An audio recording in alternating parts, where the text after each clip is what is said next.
রহমানির রহিম। আমার দেশ ও দেশের বাইরের বন্ধুগণ সকলের প্রতি রইল আমার সালাম, আসসালামু আলাইকুম।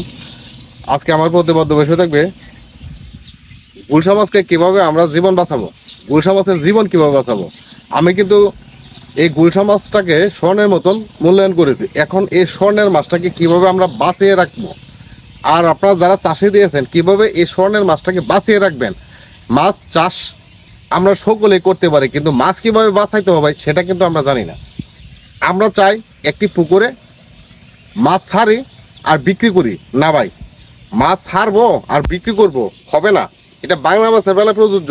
আপনার বাংলা মাছ ছাড়বেন আর বিক্রি করবেন 1 বছর 2 বছর 3 বছর পরে বিক্রি করবেন, কিন্তু ক্যাটফিশ জাতীয় যে গুলশা মাছ তার বেলা কিন্তু এটা সেভাবে হবে না। এটার অনেক মেহনত, অনেক শ্রম, অনেক পরিশ্রম, আর এখানে অনেক গাইডলাইন আছে, এ সকল মেনে চলতে হবে। এখন এই গাইডলাইনগুলো কি কি? আমাদের এই গুলশা মাছের কিন্তু অনেকের কিন্তু প্রবলেমে পড়ে গেছেন অথবা প্রবলেম ফেস করতেছেন।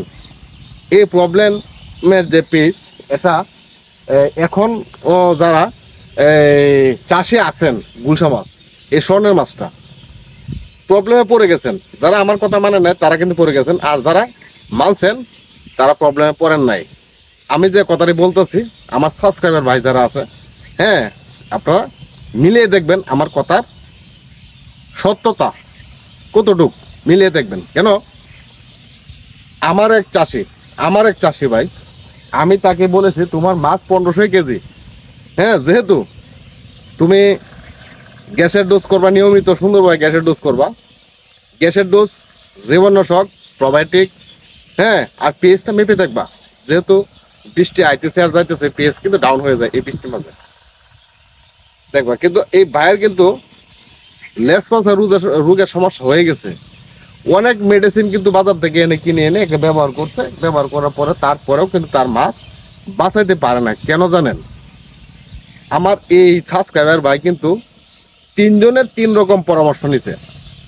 আমার কাছ থেকে একটি পরামর্শ নিছে, আরেক কোম্পানির ভাইদের কাছ থেকে পরামর্শ নিছে, আর হলো দোকানে ওষুধ বিক্রেতা তাদের কাছ থেকে কিন্তু পরামর্শ নিছে। আমি ওই ভাইকে বলেছি, তুমি আমার কথা না মানো তাতে কোনো সমস্যা নেই, তুমি যে কোনো একজনের পরামর্শ মানো। হয়তো যে দোকান থেকে তুমি ওষুধ কিনে আনতেছো ওই দোকানের পরামর্শ মানো, অথবা যে কোম্পানির তুমি সাজেস্ট নিতেছো ওই কোম্পানির লোকের পরামর্শ মানো, অথবা আমার পরামর্শ মানো। যে একজনের পরামর্শ মানে, আর তুমি যদি 3 জনের পরামর্শ মানো তাহলে তোমার মাথা হ্যাং মারবে। হয়তো আমি যেটা বলবো এটা তুমি একটা মিস করবা, আর কোম্পানির লোক যেটা বললো এন থেকে একটা মিস করলা, আর ওই যে ওষুধ বিক্রেতা দোকান থেকে তুমি যে সাজেস্ট করলো ওইখান থেকে একটা একটা মিস করলাম। মানে 3 জায়গা থেকে 3 রকম 3টা মেডিসিন যখন তুমি মিস করে ফেলবা, তখন দেখবা গুরুত্বপূর্ণ একটা ওষুধ মেডিসিন তোমার শর্ট হয়ে গেছে, যার দরুন তোমার কোনো কাজে আসবে না। কারণ এই ছোটো মাছ, গুলশা মাছের যে স্বর্ণ মাছটাকে যেটা বলি, এই ছোটো মাছটাকে সর্বপ্রথমে যে একটা সমস্যা আমরা পড়ি, এটা হলো লেজে লাল হয়ে যাওয়া। ওই লেজে লাল হয়ে যাওয়াটা কেন হয়, আগে এটা নির্ণয় করতে হবে কেন হয়। এটা কিন্তু আমাদের আসে অতিরিক্ত গ্যাসের কারণে লেজে লাল হয়। আর অতিরিক্ত গ্যাস হলে কিন্তু লেজে লাল হয়ে যায় না, অতিরিক্ত গ্যাস হলে মাছটা কিন্তু বেসে যায়। মাছটা যখন বেসে যাবে তখন উকুনে যখন আক্রমণ করে তখন কিন্তু কোনো নাভিতে অথবা কান্তায় নরম জায়গায়, হ্যাঁ, আর লেজে লাল হয়ে যায়। ওই লেজে যখন লাল হয়ে যায় তখন 1 দিন 2 দিন 3 দিন পর যখন এই মাছটা বাসে, হ্যাঁ, 1 সপ্তাহ পর ওইটার প্রভাব পড়ে। কি প্রভাব পড়ে? মাছ মারা যাইতে আপনার একদিন ব্যাপক আকারে মাছ মরে যায়।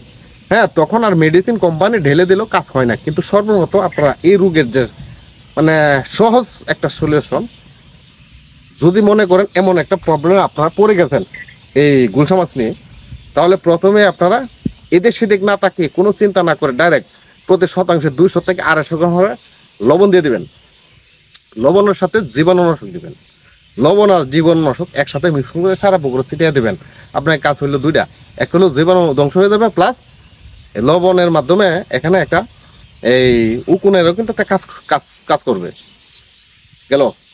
দ্বিতীয় দিন আপনারা একটা গ্যাসের ডোজ সম্পন্ন করবেন। একবারে একটা গ্যাসের ডোজ সম্পন্ন করবেন, যেখানে একটা প্যাকেটে যদি লেখা থাকে 33, 1 বিঘার জন্য হ্যাঁ 5 কেজি অথবা 10 কেজি আপনি এখানে ডাবল দিবেন, এখানে ডাবল দিবেন। ডাবল দিয়ে সাইডে আপনার এই পুকুরের একটা গ্যাসের ডোজ সম্পন্ন করবো, আপনার গ্যাস সমাধান। আচ্ছা, মাছ সলিউশন। তৃতীয় দিন আপনারা প্রতি শতাংশে 3 গ্রাম হারে পটাশ, 3 গ্রাম হারে পটাশ আর 200 গ্রাম হারে চুন একসাথে মিশ্রণ করে সারা পুকুরে ছিটাবেন। আপনার হয়ে গেল, আপনার মাছ মরা বন্ধ হয়ে যাবে। এখন আপনার মাছ মরা তো বন্ধ হয়ে গেল, এখানে রোগটাকে প্রতিরোধমূলক ব্যবস্থা নিতে হবে।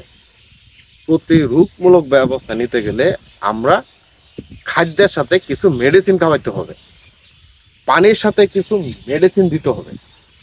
পানির সাথে মেডিসিন, খাদ্যের সাথে মেডিসিন, এই সকল যুক্ত করে যখন আমরা পুরোপুরি 1 সপ্তাহ অথবা 5 দিন যদি আমরা সঠিকভাবে ট্রিটমেন্টটা করতে পারি, তাহলে আমাদের মাছ ভালো হয়ে যাবে। এখানে অনেক কোম্পানির কিন্তু মেডিসিন আছে, আমি কোনো কোম্পানির নাম বলতে চাইতেছি না, কিন্তু আপনারা কমেন্ট বক্সে কমেন্ট করবেন, আমি আপনাদের ওই সলিউশনের কথা আমি বলে দেবো। কিভাবে আপনারা মেডিসিন খাওয়াবেন, কোন কোম্পানির মেডিসিন খাওয়াবেন, কি নাম কি, আমি সকল কিছু বলবো। এখন যে প্রাথমিক স্টেটমেন্ট যেটা কথা বললাম, আগে মাছকে বাঁচিয়ে রাখবেন। ওই যে প্রথম যে বললাম লবণ দিবেন, জীবাণুনাশক দিবেন, এটার প্রথম স্টেটমেন্ট। দ্বিতীয়তে পরের দিন দিবেন চুন আর হলো পটাশ। ইনি 3 দিন আপনার মাছ টপ থাকবে, মরবে না।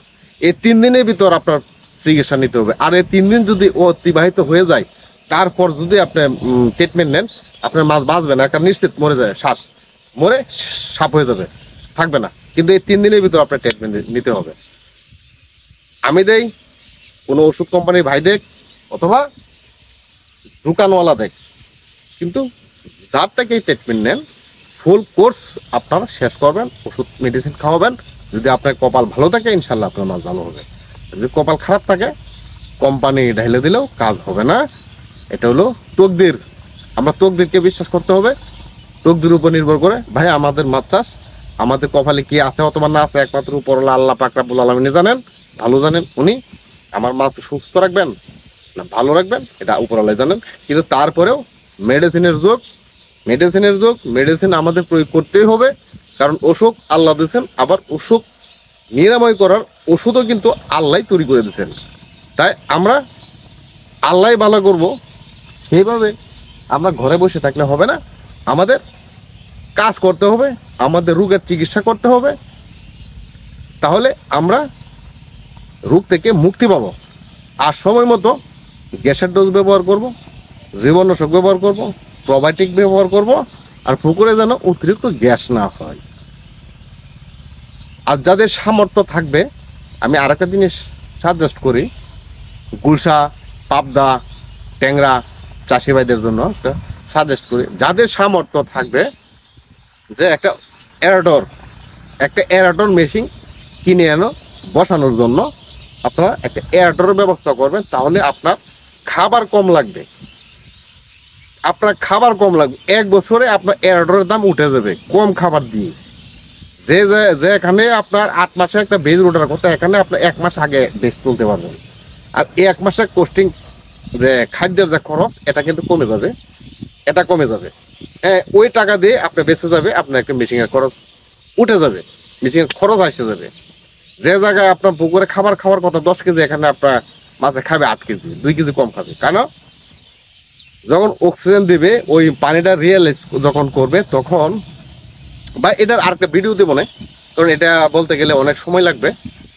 কারণ অক্সিজেন মেশিন বসাইতে গেলে কিন্তু আপনার প্রোবায়োটিক দিতে হয় পুকুরে। প্রোবায়োটিক দিলে ওই যে নিচে যে একটা অ্যামোনিয়া থাকে, যে খাবারের যে মাছকে যে আমরা খাবার খাওয়াই, যে একটা ওয়েস্টেজ হয়, এই ওয়েস্টেজ থেকে কিন্তু আমাদের একটা অ্যামোনিয়া তৈরি হয়, গ্যাস তৈরি হয়। ওই আমরা যখন একটা এরাটর মেশিন যদি একটা পুকুরে বসাই, ওই যে 2 কেজি খাবার কিভাবে আমরা সেভ পাই, এটা আমি শর্টকাটে বলে দিতেছি।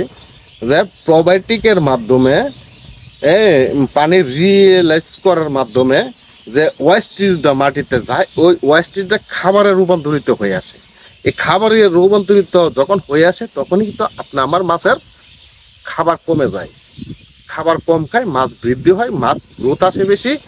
আমাদের যে জায়গায় 8 মাস লাগার কথা এখানে 1 মাস কম লাগবে, 2 মাস কম লাগবে, 1.5 মাস কম লাগবে। তাহলে ভাই আজকে আমি আমার এই ভিডিও আর দীর্ঘায়িত করবো না, এখান থেকে আমি বিদায় নিব। আর আমার এই ভিডিও যদি ভালো লেগে থাকে তাহলে আমার এই চ্যানেলটিতে লাইক, সাবস্ক্রাইব ও কমেন্ট করবেন, আর বন্ধুদের সাথে শেয়ার করে দেবেন। আর কোনো কিছু জানতে আমার কমেন্ট বক্সটা আছে, খালি আছে, আপনারা যে কোনো সমস্যা, যে কোনো আপনাদের পরামর্শ আমার সাথে করতে পারেন। ইনশাল্লাহ আমি আপনাদের সাহায্যে আপনাদের পাশে আছি, আমি আপনাদের পাশে থাকবো। তাহলে খোদা হাফেজ, আল্লাহ হাফেজ।